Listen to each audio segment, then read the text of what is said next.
Hello students, my name is Rohit Gupta, your chemistry mentor. आज हम बात करने वाले हैं एक बिल्कुल नए सेशन में क्लास 11th के बारे में, और जिसमें सबसे पहले जो चैप्टर हम स्टार्ट करने वाले हैं जिसका नाम है classification of elements and periodic properties.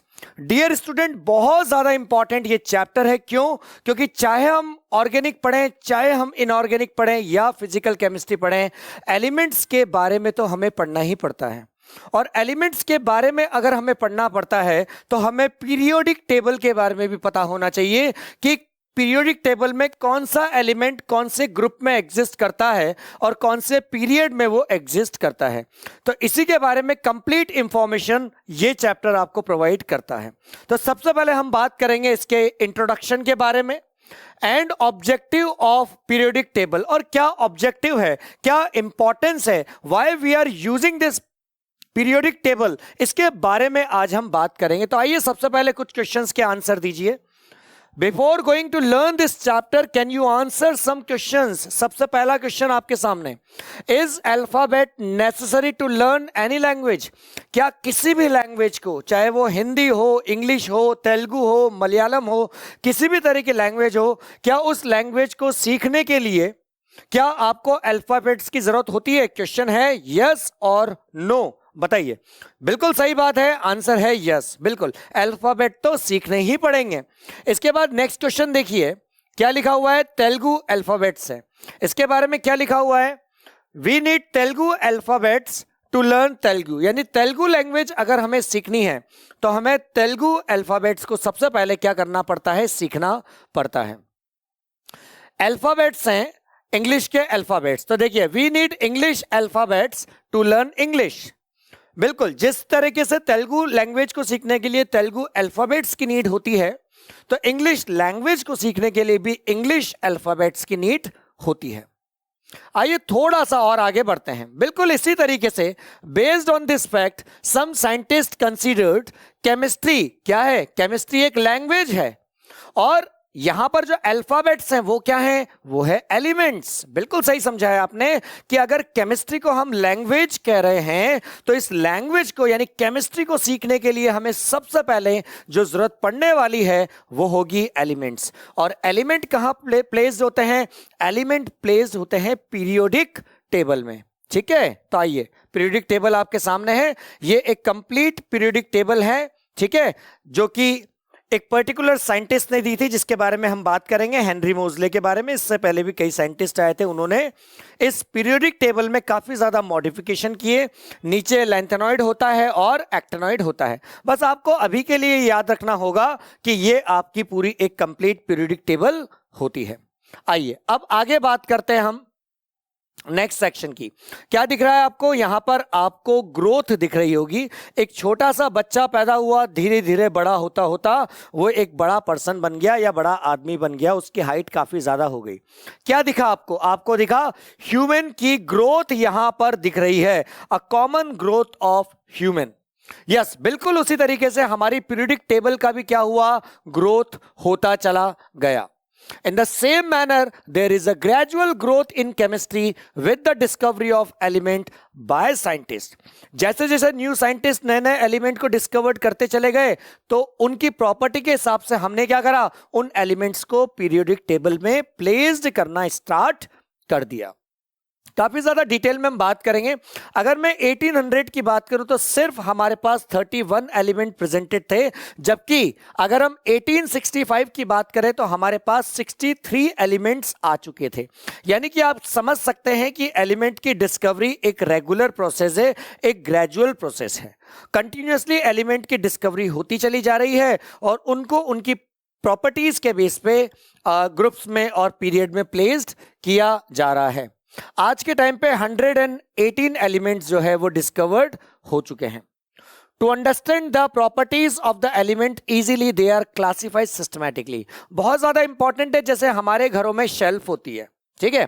अब शेल्फ में अगर आप कोई भी बुक को कहीं भी रख दो और अगर आप उस बुक की नीड आपको होगी तो उसको ढूंढना क्या हो जाएगा? मुश्किल काम हो जाएगा, एक डिफिकल्ट टास्क हो जाएगा। और इसीलिए हमने भी क्या करा, हमने यहां पर एलिमेंट को उनकी प्रॉपर्टीज के बेस पे पीरियोडिक टेबल में अरेंज किया। मतलब ये कि जो एलिमेंट सिमिलर तरह की प्रॉपर्टीज को शो करते हैं उनको हमने सिमिलर ग्रुप्स में रखा, जो एलिमेंट डिफरेंट तरह की प्रॉपर्टीज शो करते हैं उनको हमने डिफरेंट ग्रुप्स में रखा। इसी के बारे में आगे हम डिटेल में पढ़ने भी वाले हैं। ऑब्जेक्टिव क्या है, आफ्टर स्टडिंग दिस चैप्टर, जब आप इस चैप्टर को ध्यान से पढ़ लोगे आप क्या क्या चीजों को आसानी से समझ पाओगे। सबसे पहले आप समझ पाओगे कि भैया पीरियोडिक टेबल में जो एलिमेंट्स है उनकी नीड क्यों हुई। The second point is understand the present form of the periodic table, कि आज के टाइम पे हम किस तरह की पीरियोडिक टेबल का यूज करते हैं। यस, आपको पता होगा आज के टाइम पे हम modern form of periodic table का यूज करते हैं, मगर modern form of periodic table से पहले भी तो कई पीरियोडिक टेबल बनी होगी। यस, उनके बारे में भी हमें बात करना है। Third point, classify the elements into, हम एलिमेंट को एस पी डी एफ इस तरीके से ब्लॉक्स में हम इसको डिस्ट्रीब्यूट करेंगे और इनकी जो मेन कैरेक्टरिस्टिक है, जो इंपॉर्टेंट प्रॉपर्टीज है, उनको भी हम क्या करेंगे, स्टडी करेंगे। लास्ट में हम देखेंगे understand the periodic trends in properties, यानी कि ऊपर से नीचे आने पर, यानी टॉप टू बॉटम आने पर पीरियोडिक टेबल में क्या डिफरेंसेस क्रिएट होते हैं, रेडियस में क्या फर्क होता है, आयोनाइजेशन एंथैल्पी में क्या फर्क होता है, इन सब के बारे में भी हम बात करेंगे। आइए सबसे पहले हम देखते हैं एक question, what is the basis themes of organization in the periodic table. तो सबसे पहले जो पीरियोडिक टेबल को बनाया गया तो थीम क्या थी, थीम थी कि सेम तरह के जो एलिमेंट हैं वो सेम तरह के ग्रुप में प्रेजेंटेड होने चाहिए। ऐसा क्यों, ऐसा इसलिए ताकि उनको इजीली हम क्या करें, स्टडी कर पाएं। ठीक है, आइए इसके आंसर्स को हम देखते हैं। The basic theme of organization of elements in the periodic table is to classify the element in periods and group. हमने एलिमेंट को पीरियड और ग्रुप्स में क्या करा, डिवाइड किया अकॉर्डिंग टू देयर प्रॉपर्टीज, उनकी प्रॉपर्टीज के बेस पे। This arrangement make the study of element and their compound simple. इससे उनकी स्टडी क्या हो गई, सिंपल हो गई, इसके साथ साथ सिस्टमैटिक स्टडी भी हो गई। In the periodic table element with similar properties are placed in the same group. जैसा हमने आपको बताया था कि वो एलिमेंट जो सिमिलर तरह की प्रॉपर्टीज को शो कर रहे हैं उनको हमने क्या करा, सिमिलर ग्रुप्स में रखना स्टार्ट कर दिया। ध्यान रखें बच्चों कि वर्टिकल जो कॉलम्स होता है उसको हम ग्रुप्स कहते हैं, हॉरिजॉन्टल जो लाइन होता है उनको हम क्या कहते हैं, पीरियड्स कहते हैं। इनके बारे में आगे भी हम डिटेल में बात करेंगे। आइए बात करते हैं कि कौन कौन से ऐसे साइंटिस्ट थे जिन्होंने पीरियोडिक टेबल में इन्वॉल्वमेंट किया, यानी कि उन्होंने कंट्रीब्यूशन किया। इस टॉपिक को बोलते हैं जेनेसिस ऑफ पीरियोडिक क्लासिफिकेशन। ठीक है, यानी कि अब हम अलग अलग साइंटिस्ट की बात करेंगे। सबसे पहले हम क्या बात करेंगे, यहां पर देखिए, why do we need to classify element. Element का क्लासिफिकेशन क्यों जरूरी है, क्योंकि अगर आपको सिस्टमैटिक तरीके से स्टडी करनी है तो आपको एलिमेंट को उनकी प्रॉपर्टीज के बेस पे आपको क्लासिफाइड करना पड़ेगा। देखिए, at present 118 elements are known. It is very difficult to study all the elements at a time. अब 118 elements हैं, उन सबके प्रॉपर्टीज भी क्या हो सकती है, सेम भी हो सकती है, डिफरेंट भी हो सकती है। अब सभी एलिमेंट को अगर आप एक साथ स्टडी करोगे तो प्रोसेस काफी ज्यादा कॉम्प्लिकेटेड हो जाएगा। इसीलिए हम क्या करते हैं, इनको हमने ग्रुप्स में और पीरियड्स में डिवाइड किया। Next point, so as to understand the properties of the element easily, ताकि हम उनकी प्रॉपर्टीज को इजीली स्टडी कर पाए। दे आर क्लासिफाइड सिस्टमैटिकली, और उनको इजीली हम क्लासिफाइड भी कर पाए, सिस्टमैटिकली उनको हम डिस्ट्रीब्यूट भी कर पाए। आइए सबसे पहले बात करते हैं जेनेसिस ऑफ पीरियोडिक क्लासिफिकेशन में कौन कौन से साइंटिस्टों के बारे में बात करेंगे। यस, सबसे पहले साइंटिस्ट आते हैं डोबेनियर, जिन्होंने लॉ ऑफ ट्रायड दिया था।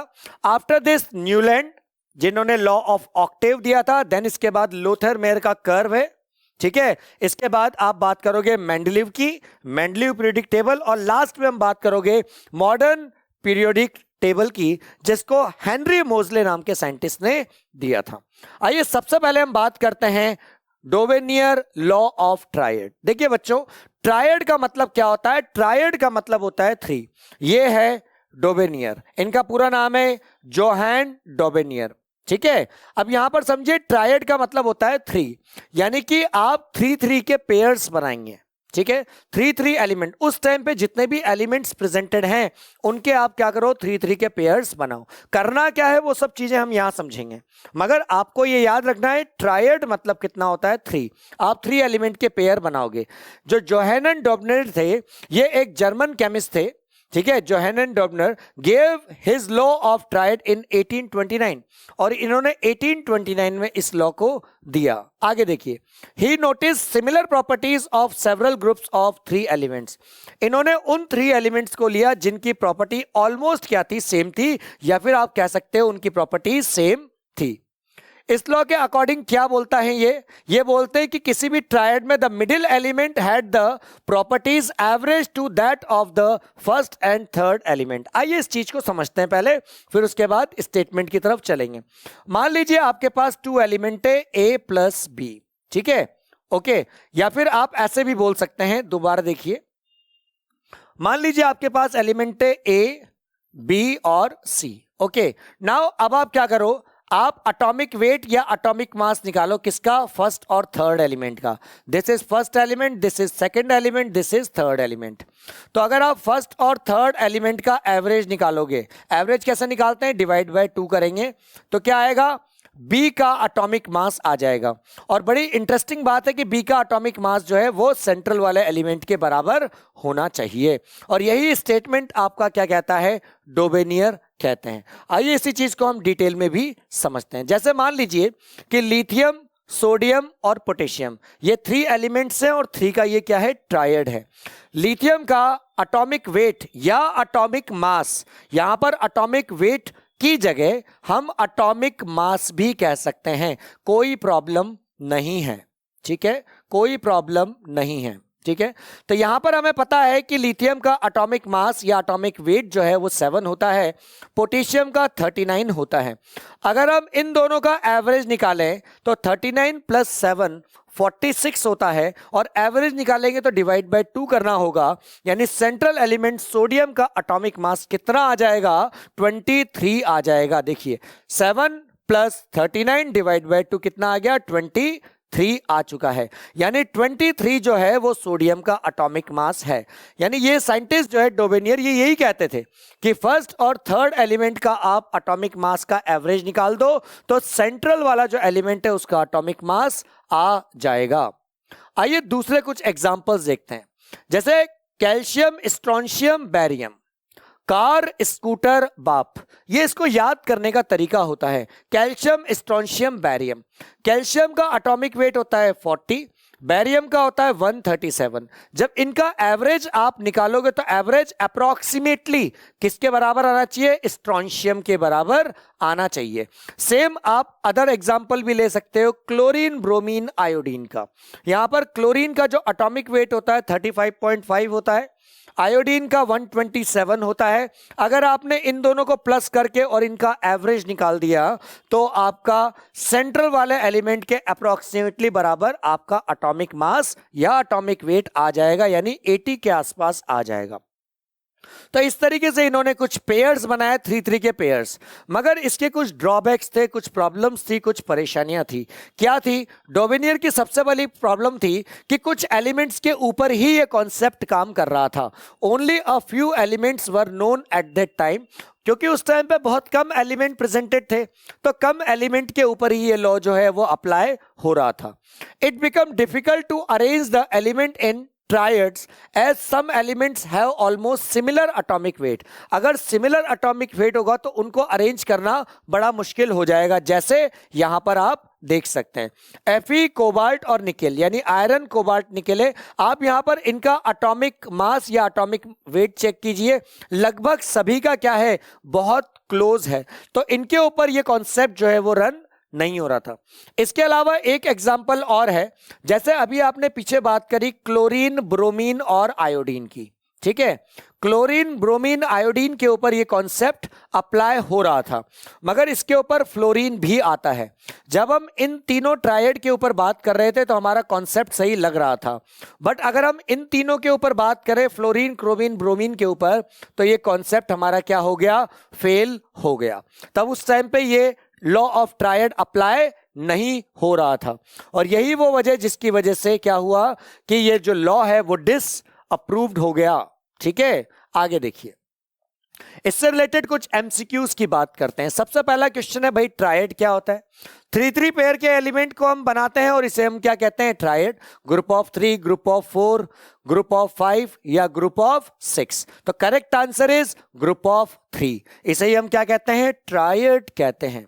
ठीक है, जैसा मैं आपको ऑलरेडी इस जगह पे बता चुका हूं। आइए अब आगे बात करते हैं। नेक्स्ट क्वेश्चन देखिए, what was the drawback of Dobereiner law of triad? Dobereiner law of triad के ड्रॉबैक्स क्या थे?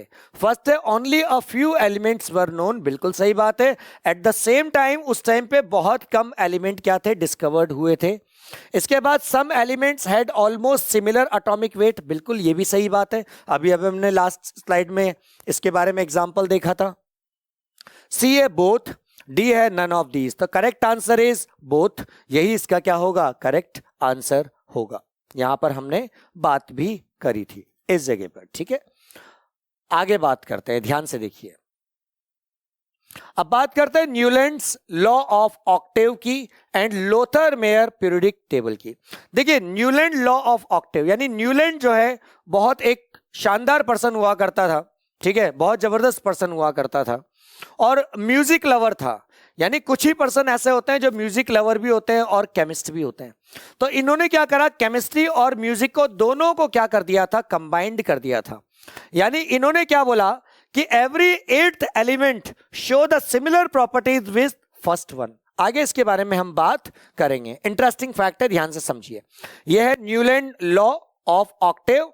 इनमें है, इनका पूरा नाम है जॉन अलेक्जेंडर न्यूलैंड। ठीक है, ऑक्टेव का मतलब क्या होता है? ऑक्टेव का मतलब होता है 8। Octave means 8 notes of music which is being used as 8 element system. मैंने आपसे कहा था म्यूजिक लवर थे, जैसे इंडिया में सा रे गा मा पा धा नी सा। तो 8th वाला एलिमेंट क्या होता है? सा होता है। और फर्स्ट वाला एलिमेंट भी क्या होता है? सा। तो 8th element show the similar properties with first one. यही स्टेटमेंट इन्होंने भी कहा। The English chemist John Alexander Newland in 1865, इसमें इन्होंने लॉ ऑफ ऑक्टेव को दिया।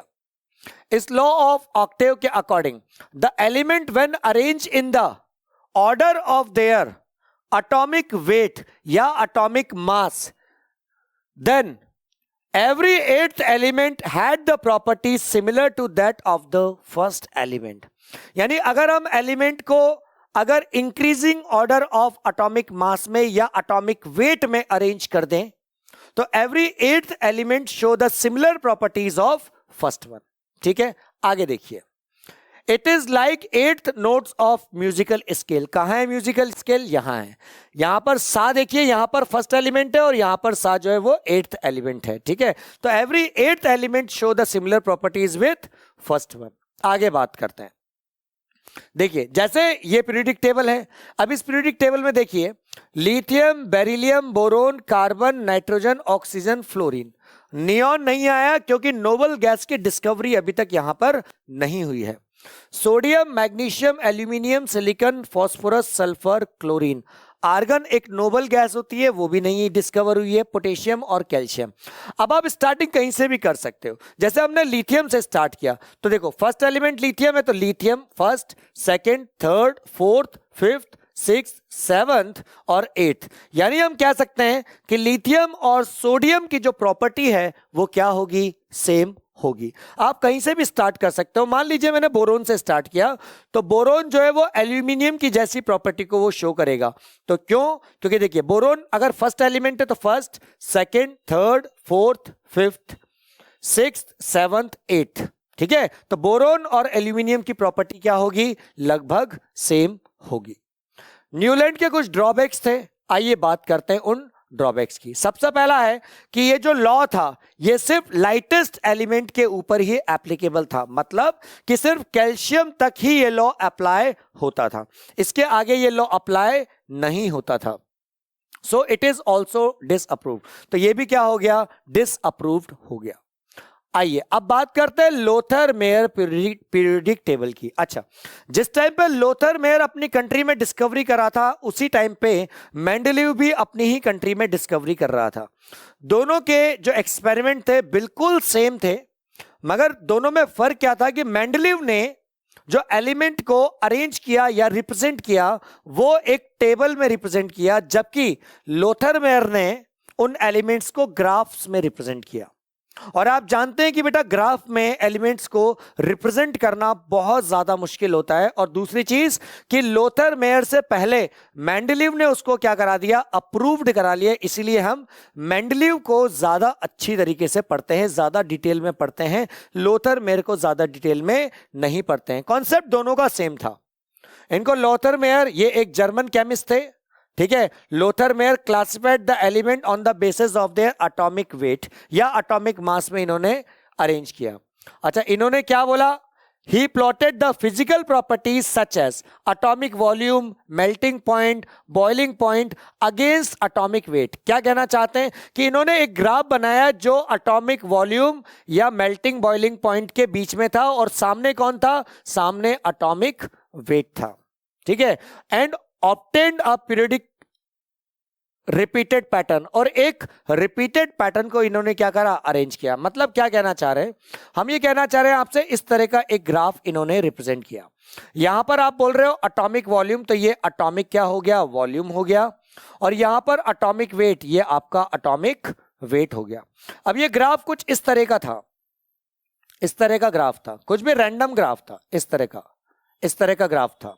अब ये क्या कहते हैं, ये कहते हैं कि अगर पीक की बात करते हैं तो पीक पे हर वो एलिमेंट्स आएंगे जिनकी प्रॉपर्टी सबकी क्या होगी, सेम। यानी कि हम कहना चाह रहे हैं कि पीक पे जितने भी एलिमेंट्स होंगे सबकी प्रॉपर्टी क्या रहेगी, सेम रहेगी। उसी तरीके से अगर इस पीक के नीचे की तरफ जो स्लोप है, यहां पर जो एलिमेंट प्रेजेंटेड रहेंगे इस जगह पर, यहां पर ध्यान से देखिए, इस जगह पे जो एलिमेंट प्रेजेंटेड रहेंगे, इस जगह जो एलिमेंट प्रेजेंटेड रहेंगे, इस जगह, इन सभी की भी प्रॉपर्टी क्या रहेगी, सेम रहेगी। अब आप ही समझिए कि अगर इस ग्राफ में, इस डायग्राम में अगर मैं एलिमेंट्स को रिप्रेजेंट करूं तो एक बहुत टिपिकल पैटर्न है।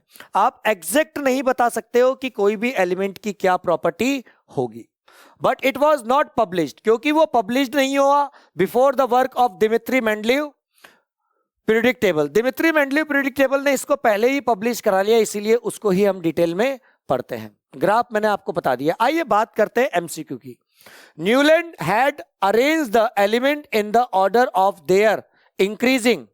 न्यूलैंड की बात करो या लोथर मेयर की बात करो, increasing order of atomic weight या एटॉमिक मास में इन्होंने एलिमेंट्स को अरेंज किया था। एटॉमिक नंबर नहीं, एटॉमिक वेट बिल्कुल सही, दोनों बिल्कुल भी नहीं, नन ऑफ दिस। तो इसका करेक्ट आंसर क्या हो गया, एटॉमिक वेट, ठीक है। ऑलरेडी पहले आपको बता चुके हैं, ठीक है। आइए अब आगे चलते हैं। What is the meant by Octave. Octave का मतलब क्या होता है, ऑक्टेव का मतलब होता है 8, ठीक है। 5, 6, 7 या 8, the correct answer is 8, okay. आइए, ऑक्टेव मीन्स 8 एलिमेंट सिस्टम। चलिए आगे बात करते हैं। Next question, Newlands law of octave is observed up to, यानी न्यूलैंड का जो लॉ ऑफ ऑक्टेव था ये कहां तक ऑब्जर्व करता था, कैल्शियम तक। बताया था हमने आपको, कैल्शियम तक, सोडियम तक नहीं, पोटेशियम नहीं, कैल्शियम, बिल्कुल सही बात है, कैल्शियम तक ये अप्रूव था, लाइटेस्ट एलिमेंट तक ये अप्रूव्ड था, ठीक है। ऑलरेडी हम आपको बता चुके हैं। आगे देखिए, मेंडलीव पीरियोडिक टेबल की अब हम बात करते हैं। मेंडलीव पीरियोडिक टेबल की खास बात सबसे पहले देखिए, इनका नाम है दिमित्री मेंडलीव और ये एक रशियन केमिस्ट थे। Dmitri Mendeleev said that the properties of the element are periodic function of their atomic weight या एटॉमिक मास। ये क्या कहते हैं कि जो प्रॉपर्टीज है वो प्रॉपर्टीज क्या होगी, एक रेगुलर टाइम इंटरवल के बाद क्या होगी, रिपीट होगी, मगर कब, जब आप एलिमेंट को increasing order of atomic weight में या मास में क्या करें, अरेंज कर दें। इसको हमने, बहुत इंपॉर्टेंट है, और इसी कॉन्सेप्ट को आप पीरियोडिसिटी भी कहते हो, ठीक है। इन्होंने पीरियोडिसिटी का सबसे पहला कॉन्सेप्ट दिया था। He constructed the first periodic table, also known as short form of periodic table, और यही वो एलिमेंट थे इनके टाइम पे 63 एलिमेंट प्रेजेंटेड थे और 63 एलिमेंट को इन्होंने बहुत प्रॉपरली क्या करा था, अरेंज किया था। इस तरह के एलिमेंट को इन्होंने अरेंज किया। आइए इनके दिमित्री मेंडलीव की पीरियोडिक टेबल के बारे में कुछ खास बात हम समझते हैं। सबसे पहले हम बात करते हैं, देखिए वर्टिकल जो कॉलम्स हैं कितने हैं, वर्टिकल कॉलम्स हैं 8, जिनको क्या बोला जाता है, जिनको ग्रुप्स बोला जाता है। यानी कि हम इनकी बात कर रहे हैं, इनकी हम बात कर रहे हैं, ठीक है, इनको हम ग्रुप्स कहते हैं, ठीक है। आगे देखिए सेकंड पॉइंट, जो हॉरिजॉन्टल रो है उनको हम क्या कहते हैं, पीरियड्स। यानी कि ये हाइड्रोजन और यहां पर इस तरीके से ये सेकंड वाला, अगर मैं लेफ्ट टू राइट चलता हूं तो वो पीरियड है, कितने होते हैं, 7, ठीक है। आगे बात करते हैं, further each group is divided into A and B sub groups. इसके बाद हर एक ग्रुप को आपने सब ग्रुप्स में भी डिवाइड किया है, ए और बी। जैसे फॉर एग्जांपल यहां पर देखिए बैरियम और मर्क्यूरी, ये दो एलिमेंट एक ही ब्लॉक में प्रेजेंटेड हैं, तो ये क्या है, सब ग्रुप्स हैं, ठीक है, 0 और 8th ग्रुप को छोड़कर।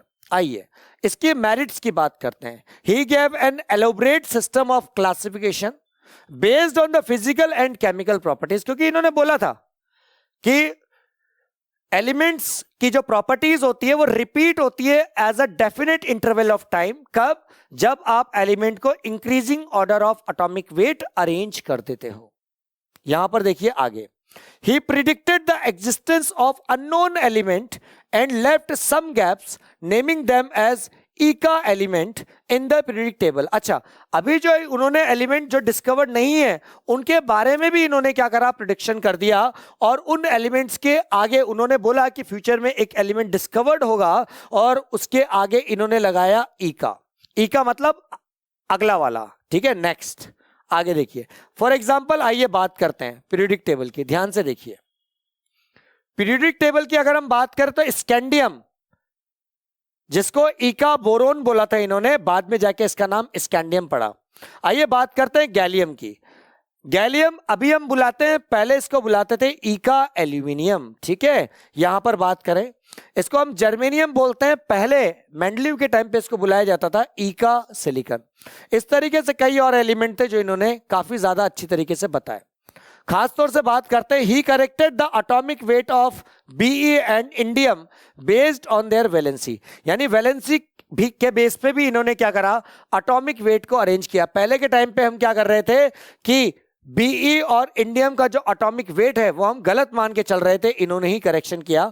किस फॉर्मूले से करा, इक्विवेलेंट वेट इनटू वैलेंसी से इन्होंने कंप्लीट किया। आगे देखिए और कुछ खास बात, मेंडलीव पीरियोडिक टेबल की डीमेरिट्स क्या है। सबसे पहली डीमेरिट्स है, some elements with higher atomic weight were placed before low atomic weight element in order to maintain similar chemical nature of elements and are called inverted pair or anomalous element। अब जो Mendeleev थे 63 element उस टाइम पे presented थे और इन्होंने represent किया, तो अब इनकी पूरी की पूरी पीरियोडिक टेबल बिल्कुल सही चल रही थी, कहीं कहीं कुछ ना कुछ प्रॉब्लम था, तो इन्होंने क्या करा, एडजस्टमेंट करा। इन्होंने सोचा किसी को पता नहीं चलेगा, ऐसा करते हैं कि जिसका एटॉमिक वेट ज्यादा है ना उसको पहले रख देते हैं, जिसका एटॉमिक वेट कम है उसको बाद में रख देते हैं। भाई मेरा नाम तो हो जाएगा, मगर आगे आने वाले जो साइंटिस्ट थे वो और भी ज्यादा इंटेलिजेंट थे और उन्होंने इन गलतियों को, इन प्रॉब्लम्स को सर्च किया। देखिए मैं एग्जांपल के थ्रू बताता हूं, देखिए ध्यान से। सबसे पहले आर्गन और पोटेशियम के ऊपर फोकस कीजिए। आप क्या कह रहे हैं मेंडलीव में कि एटॉमिक वेट के इंक्रीजिंग ऑर्डर में ये एलिमेंट को अरेंज करेंगे। अगर यहां पर देखिए पोटेशियम का एटॉमिक वेट कितना है 39.1 और आर्गन का कितना है 40, तो आगे देखिए इसको पहले आना चाहिए था, इसको बाद में आना चाहिए था, यस और नो, क्योंकि इसका एटॉमिक मास कम है और इसका एटॉमिक मास ज्यादा है। आइए दूसरा एग्जांपल देखते हैं। यहां पर देखिए इस साइड, इधर देखिए यहां पर क्या हुआ, कोबाल्ट और निकेल की तरफ फोकस कीजिए। 58.7 है और 58.9 है, तो इसको पहले आना चाहिए था और इसको बाद में आना चाहिए था, मगर इन्होंने तो उल्टा अरेंज कर रखा है। इसीलिए इनको क्या कहते हैं, इन्वर्टेड पेयर कहते हैं। अगर आपसे कोई पूछे कि इन्वर्टेड पेयर कौन से हैं मेंडलीव पीरियोडिक टेबल में, तो आर्गन और पोटेशियम आप लिखेंगे और कोबाल्ट और निकेल आप लिखेंगे, ठीक है। तो यहां पर आपको सीधा सीधा मैंने एक्सप्लेनेशन किया। यहां पर देखिए टीई और आई, यहां पर ध्यान से देखिए टीई और आई का जो एटॉमिक वेट है 127 है और टी का 128 है, तो इसको पहले आना चाहिए था, इसको बाद में आना चाहिए था, मगर गलत कर रखा है इन्होंने। तो ये कुछ प्रॉब्लम थी। Due to inverted pair the pace of elements in group also change. अच्छा, इसकी वजह से इनकी प्रॉपर्टीज भी क्या हो गई, चेंज होने लगी। नेक्स्ट पॉइंट क्या था कि हाइड्रोजन जो है उसको ये स्पेसिफिक तरीके से हाइड्रोजन की पोजीशन को ये मेंटेन नहीं कर पाए या इनको बता नहीं पाए। इसके अलावा लैंथेनोइड की जो पोजीशन थी वो भी उस टाइम पे क्या थी, अनसर्टेन थी। तो ये कुछ डीमेरिट्स थी और इन डीमेरिट्स की वजह से ये क्या हो गया, फ्लॉप हो गया। आइए मेंडलीव से रिलेटेड कुछ एमसीक्यू करते हैं।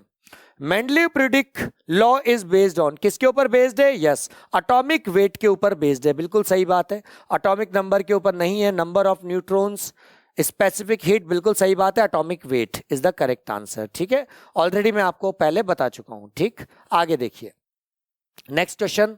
Considering the chemical properties atomic weight of the element BE was corrected based on. BE को किस बेस पे करेक्ट किया गया, वैलेंसी के बेस पे, कॉन्फ़िगरेशन के बेस पे, डेंसिटी के बेस पे, या नन ऑफ दिस। बिल्कुल सही, फॉर्मूला था वैलेंसी के बेस पे। ठीक है, देखना है, ये देखिए हमने क्या बोला था, एटॉमिक वेट बराबर क्या बोला था, इक्विवेलेंट वेट इनटू क्या था, वैलेंसी। तो इसका करेक्ट आंसर क्या आएगा, valency is the correct answer. Next question. The elements scandium is known long back as, यानी स्कैंडियम को पहले के टाइम पे क्या बुलाया जाता था, इका एल्यूमिनियम, इका बोरोन, इका सिलिकॉन, इका मर्क्यूरी। करेक्ट आंसर इज इका बोरोन। बताया था आपको यहां पर स्कैंडियम, इका बोरोन, इस जगह पे हमने आपको बताया था। नेक्स्ट बात करते हैं, इका silicon is now known as, इका सिलिकॉन को आज किस नाम से जाना जाता है, स्कैंडियम, गैलियम, जर्मेनियम और boron. Correct answer is germanium, यहां पर ऑलरेडी हमने आपको बताया था। ठीक है, आइए अब बात करते हैं इसके एक सब्जेक्टिव क्वेश्चन की।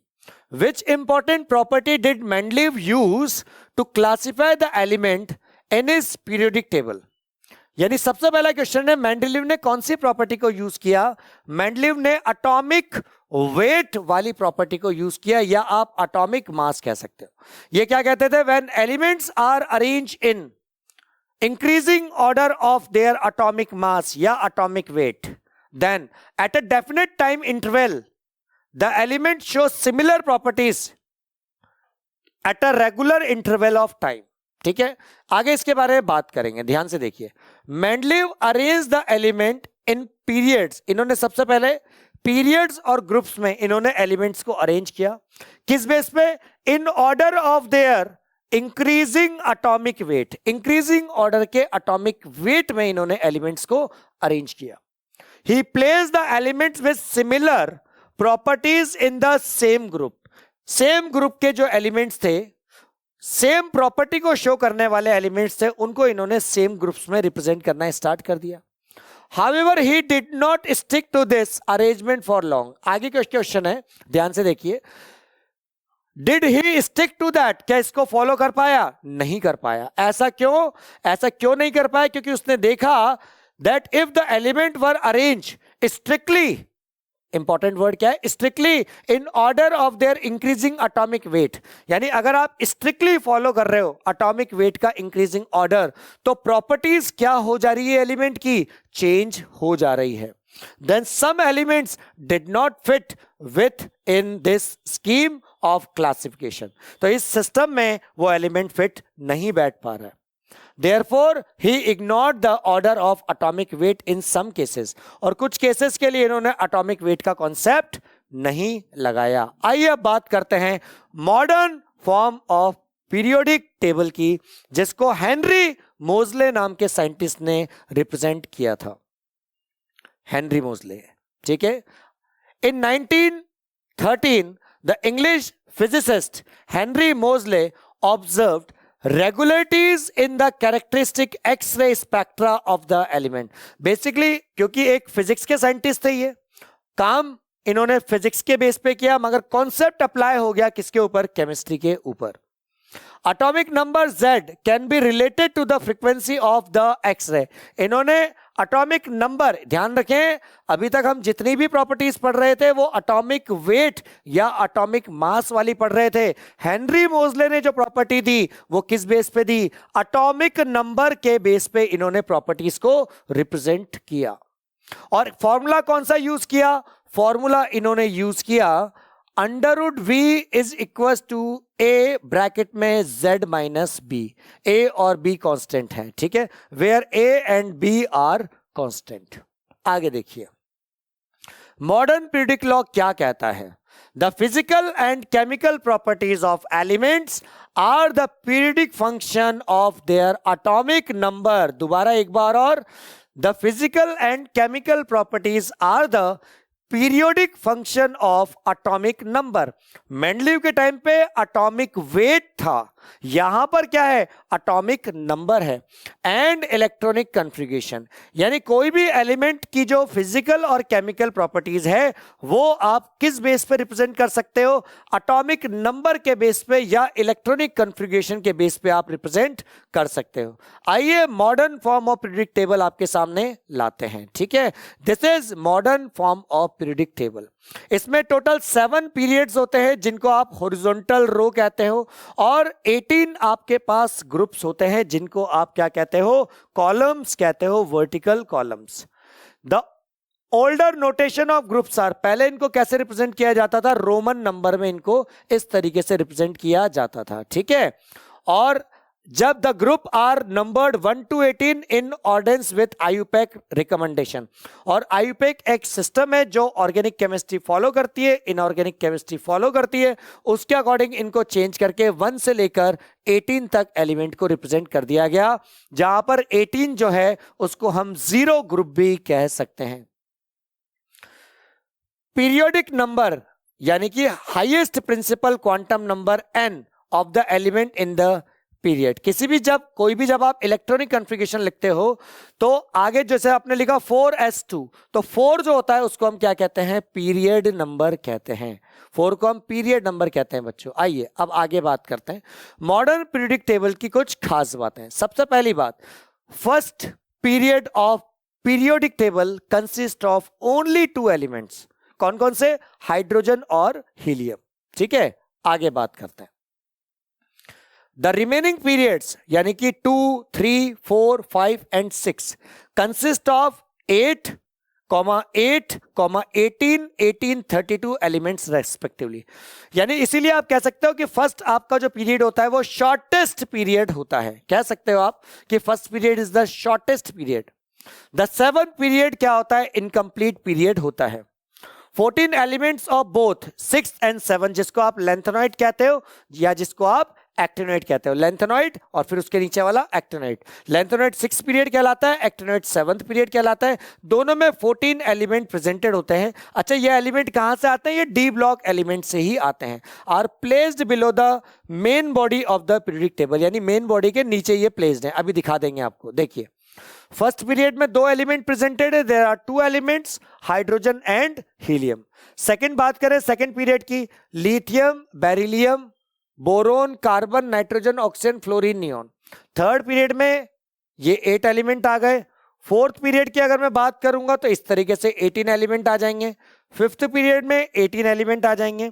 सिक्स्थ पीरियड जो होंगे इसमें 32 एलिमेंट आ जाएंगे, ठीक है। यहां पर एक बार ध्यान से देखिए, नंबर 57 से सीधा चला गया 72 पर, तो 58 वाला कहां है? ये रहा। ये 58 से लेकर 71 तक के जो 14 एलिमेंट है, मैंने इसीलिए कहा था ये डी ब्लॉक के एलिमेंट है। ये जो बीच में आपको ग्रीन कलर का पार्ट दिख रहा है ये डी ब्लॉक कहलाता है, ये एस ब्लॉक कहलाता है, इधर वाला पी ब्लॉक कहलाता है और नीचे वाले एफ ब्लॉक कहलाता है। This is lanthanoid. लेंथेनॉइड में डी ब्लॉक में 58 नंबर से लेकर 71 नंबर तक के जो 14 एलिमेंट है उनको हम लेंथेनॉइड कहते हैं। और 7th पीरियड की अगर बात करो तो देखो 90 नंबर से लेकर 103 तक ये एलिमेंट आपके क्या कहलाते हैं? एक्टिनॉइड कहलाते हैं, ठीक है। आइए अब एक क्वेश्चन हम डिस्कस करते हैं. What is the difference between the approaches between the Mendeleev periodic table and the modern periodic table? दोनों में फर्क क्या था? दोनों में एक बड़ा सिंपल सा फर्क था. वो क्या था कि जो Mendeleev periodic table है वो किसके ऊपर बेस्ड थी? एटॉमिक वेट के ऊपर बेस्ड थी. ठीक है, the physical and chemical properties are the periodic function of atomic weight या एटॉमिक मास. जबकि अगर आप modern form of periodic table की बात कर रहे हो जिसको हेनरी मोज़ले ने दिया है, तो उस स्टेटमेंट के according the physical and chemical properties are the periodic function of atomic number. दोनों में ये फर्क है. अगर आप मेंडलीव की बात कर रहे हो, एटॉमिक मास की बात कर रहे हो या एटॉमिक वेट की बात कर रहे हो, अगर आप modern form of periodic table की बात कर रहे हो तो आप एटॉमिक नंबर की बात कर रहे हो, यानी कि Z की बात कर रहे हो. आइए आंसर को देखते हैं. The atomic weight is the periodic function to Mendeleev and atomic number is the periodic function to modern periodic table. ये चीज मैं आपको डिटेल में भी बता चुका हूं. आइए एक और क्वेश्चन देखते हैं, ध्यान से देखिए. Which element do you think would have been named by? क्या क्वेश्चन है? Lawrence Berkeley laboratory. ओके, यहां पर लॉरेंशियम आएगा जिसको इस लेबोरेटरी में डिस्कवर्ड किया गया था, और सीबोर ग्रुप ने क्या करा था? एक नए एलिमेंट को डिस्कवर्ड किया था. देखिए मैंने पहले बताया लॉरेंशियम जिसका Z103 होता है, और सीबोर्ग वाला जो ग्रुप का जो एलिमेंट है उसका नाम है सीबोर्गियम जिसका Z की वैल्यू जो है एटॉमिक नंबर की वैल्यू 106 होती है. आइए नेक्स्ट हम बात करते हैं अगला question. The period that contain only gaseous element is. कौन सा पीरियड है? यस, फर्स्ट पीरियड है जिसमें हाइड्रोजन और हीलियम होता है. The correct answer is 1. Already बताया था आपको. चाहिए सेकंड क्वेश्चन की तरफ चलते हैं. The period that include all type of element is. यानी वो पीरियड बताओ जिसमें हर तरह के एलिमेंट प्रेजेंटेड हैं. First group, second group, sixth group और सेवंथ ग्रुप. सेवंथ ग्रुप तो आपका इनकम्प्लीट ग्रुप होता है. Correct answer is sixth group. यहां पर टोटल 32 एलिमेंट प्रेजेंटेड होते हैं. ठीक है, आगे देखिए नेक्स्ट क्वेश्चन की बात करते हैं. The longest and the shortest period are. Longest period बताया था मैंने और शॉर्टेस्ट पीरियड भी बताया था. तो क्या है? लॉन्गेस्ट पीरियड तो 6th है, शॉर्टेस्ट पीरियड 1st है, यानी कि करेक्ट आंसर क्या हुआ? सी इज द करेक्ट आंसर. ठीक है, ऑलरेडी मैं बता चुका हूं. ध्यान से देखिए. आइए नेक्स्ट क्वेश्चन की तरफ चलते हैं. The atomic number of nitrogen is 7. ठीक है, नाइट्रोजन का एटॉमिक नंबर 7 होता है. The atomic number of the third member of the same family. तो सेम फैमिली के थर्ड मेंबर का क्या होगा भाई? जरा चेक करें. 23, 15, 33 या 51. तो करेक्ट आंसर इज 33. ठीक है, नाइट्रोजन चेक करो कहां है. ये रहा नाइट्रोजन. अब आपसे क्या पूछा है? आपसे पूछा है थर्ड मेंबर. क्या पूछा है?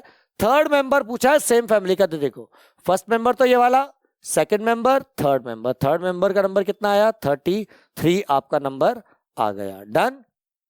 आइए अब बात करते हैं सब्जेक्टिव एक क्वेश्चन की. व्हाट इज द, अभी तक जितना पढ़ा है हमने ना मेंडलीव और मॉडर्न पीरियोडिक लॉ के अकॉर्डिंग, उसके बेस पे हमें एक क्वेश्चन को डिस्कस करते हैं. What is the basic difference in approach between the Mendeleev periodic law and the modern periodic law. दोनों में क्या डिफरेंस था? ऑलरेडी बता चुके हैं कि मेंडलीव पीरियोडिक लॉ किसके ऊपर बेस्ड था? एटॉमिक वेट के ऊपर बेस्ड था. मॉडर्न पीरियोडिक लॉ किसके ऊपर बेस्ड था? एटॉमिक नंबर के ऊपर बेस्ड था. तो आंसर है ये वाला. Mendeleev periodic law states that the physical and chemical properties are the periodic function of atomic weight या एटॉमिक नंबर. जबकि अगर आप modern form of periodic table की बात कर रहे हो तो आप क्या बोलते हो? The physical and chemical properties are the periodic function of atomic number, यानी कि Z. यही चीज यहां पर लिखी हुई है. So dear student, this was your lecture. मिलते हैं बहुत जल्दी नेक्स्ट वीडियो में. तब तक thank you so much for watching this video.